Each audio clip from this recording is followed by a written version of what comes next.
is James Bond, 007, in Ian Fleming's Live and Let Die. My name's Bond. James Bond. Names is for tombstones, baby. Waste him, now. James Bond is back, and wherever he drops in, it can mean only one thing. Trouble! This is the Bond adventure with more excitement, more action, more danger, and more. Much more. Roger Moore as James Bond, 007.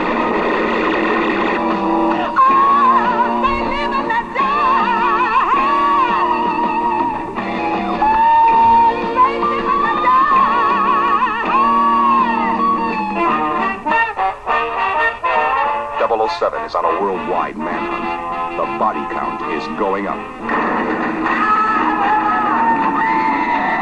And where Bond stops to visit, he leaves his mark. On everything. They'll kill you.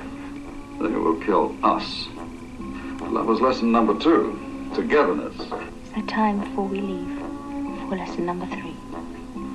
Absolutely.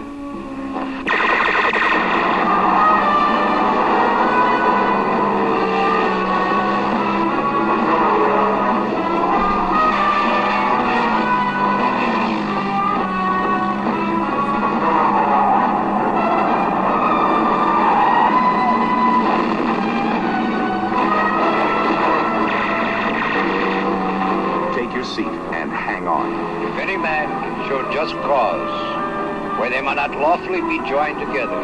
Because Bond is on the move. And if you miss this one, you'll miss the most exciting 007 adventure of them all.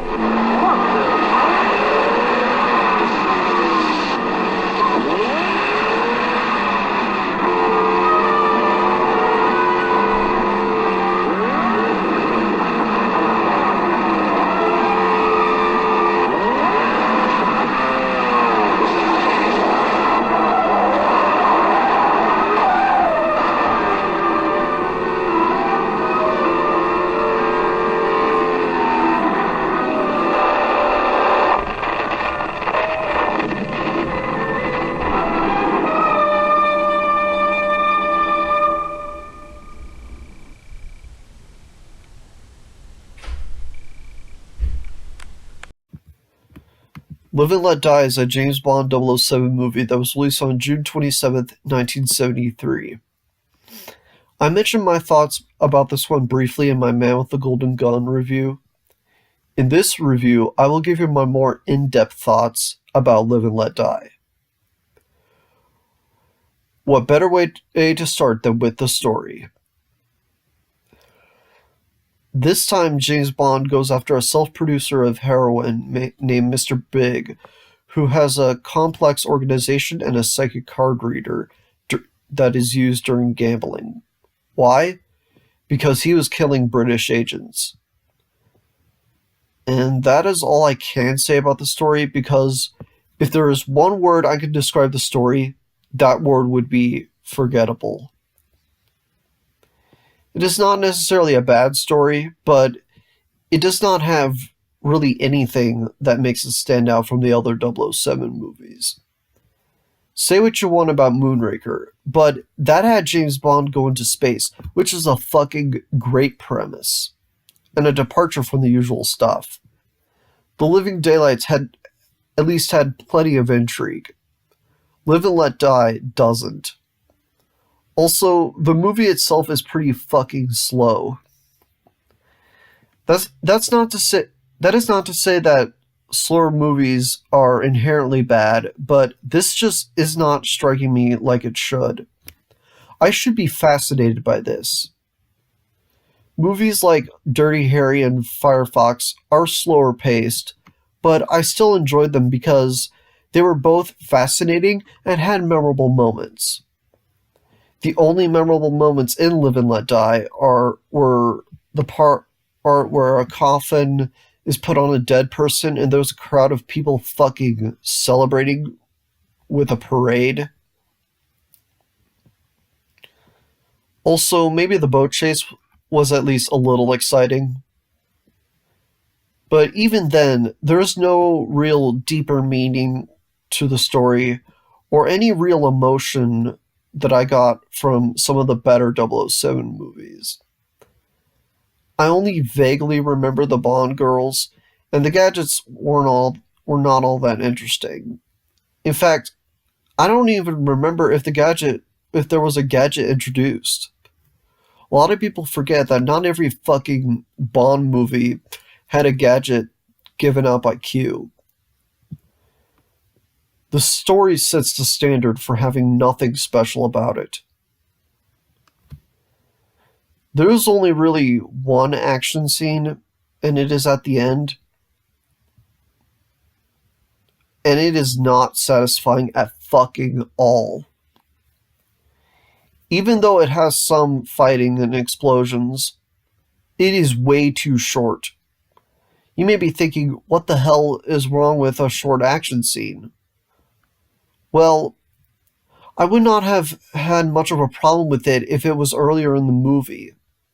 But because it is at the climax, and the fact that it is the only action scene in the movie, that is what bothers me. The final action scene should be giving you its all and being as action-packed and intense as possible. But I cannot say the action scene in this movie succeeded in that quest. This goes without saying, but it pales in comparison to the other final action scenes in the 007 series. That is where the fuck I'm stopping with action scenes, but because anything else would be redundant. As for the production values, the cinematography, editing, sound, and sets are all done competently, which is one of the things I really do like about it. The music is kind of an enigma for me. The song Live and Let Die has some good musical elements. However, I have heard it so many times, even before I saw the movie, and after a bit, it kind of gets old. It does not have very strong melodies. I mean, no disrespect to Paul McCartney, but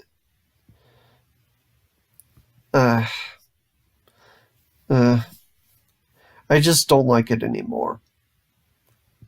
The score is also pretty forgettable.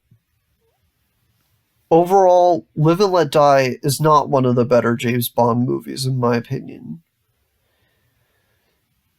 It does not have anything truly memorable about it, except maybe the song Live and Let Die. I can name several 007 movies that I enjoyed a hell of a lot more than this movie. Is it one of the worst movies ever? No. I would not even put it in the top 20. But I stand by every goddamn thing that I said in this review. I give Live and Let Die 2 out of 5 stars, with the title of Okay But Lack Staying Power. Much like that Queen song Staying Power. I'm Spike Robot, thank you all for watching, and see you later.